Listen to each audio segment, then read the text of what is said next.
Gene Kelly was born August 23, 1912, and passed away February 2, 1996, at the age of 84. A true entertainer that could do it all: sing, dance, act, and direct.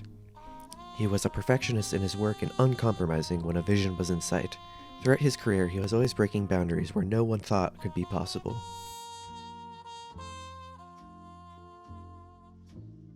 Ever since Gene and his siblings were young, their mother wanted them to take part in the arts.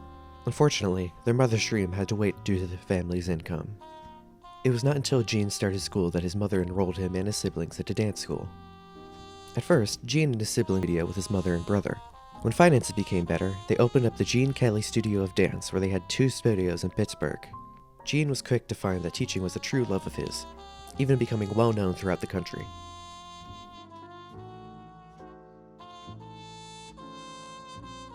Gene knew that this was his moment and was not going to come back. He found work in productions like Leave It to Me and The Time of Your Life, which he also choreographed. Kelly's big break on Broadway was the show Pal Joey, a role that brought him success. The success of Pal Joey took Gene's career to Hollywood. The first major motion picture that Gene Kelly did upon his arrival was For Me and My Gal, where he co-starred with the talented Judy Garland.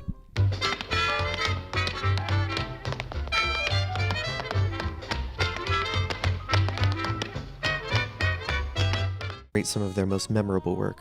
Gene's contract for MGM had him starring in B films that didn't get much recognition. It was not until he loaned out to Columbia Pictures to do the 1944 film CoverGirl that MGM would realize what they had on their hands. The film's ambience forebodes the future of what Gene Kelly's future would be. During the filming of this, Kelly was able to learn how to dance for the camera. One of Kelly's innate abilities was to take on characters through dance and make them come to life through another art form. CoverGirl granted Kelly's freedom in work moving forward. The next big film that Kelly did was called Anchors Aweigh, Gene's first chance to choreograph an entire film himself. One original idea was to dance with the animated mouse Jerry from Tom and Jerry. At the time, something like this had never occurred before. He was able to convince MGM to spend $100,000 on the animated mouse.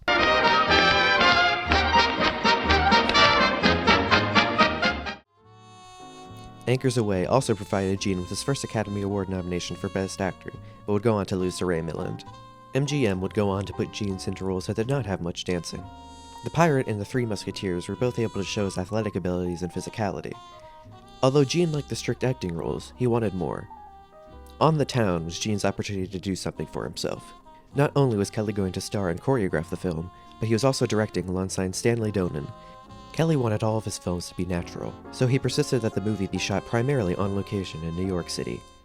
In just one day, New York, the wonderful town. The Bronx is up and the Battery down. A musical primarily shot on location had never been done before, but it was this inventive thinking that led Kelly to dominate the genre. The film he made 2 years later caused him to be considered a great. Gene starred in An American in Paris, with his own discovery, Leslie Caron.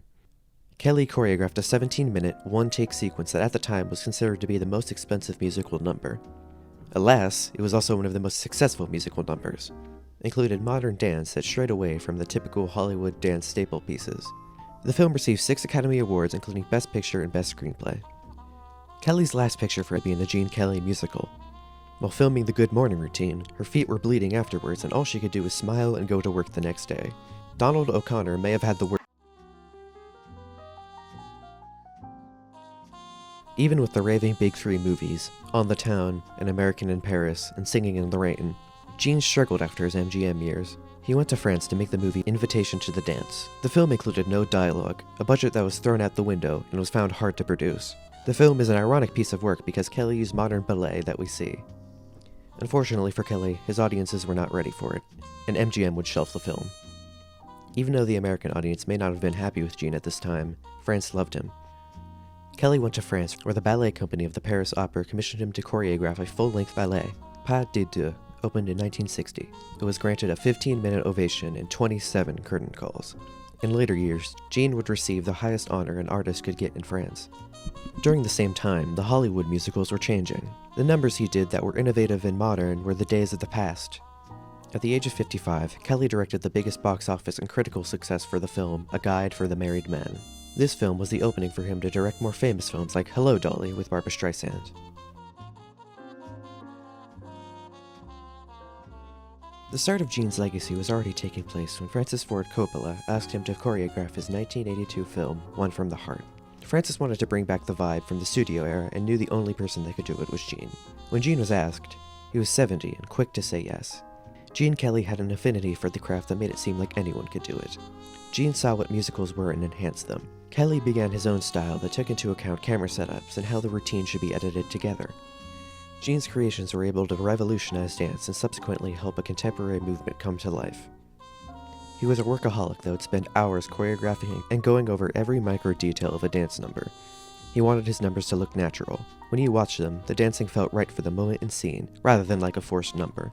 Kelly set the tone for his films that are still prevalent today. In the 2016 film La La Land, Damien Chazelle used similar choreography that Gene invented. Kelly has said that all he wanted to do was make people happy.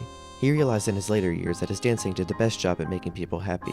When on the subject of his career, he said, "If I could make you smile by jumping..."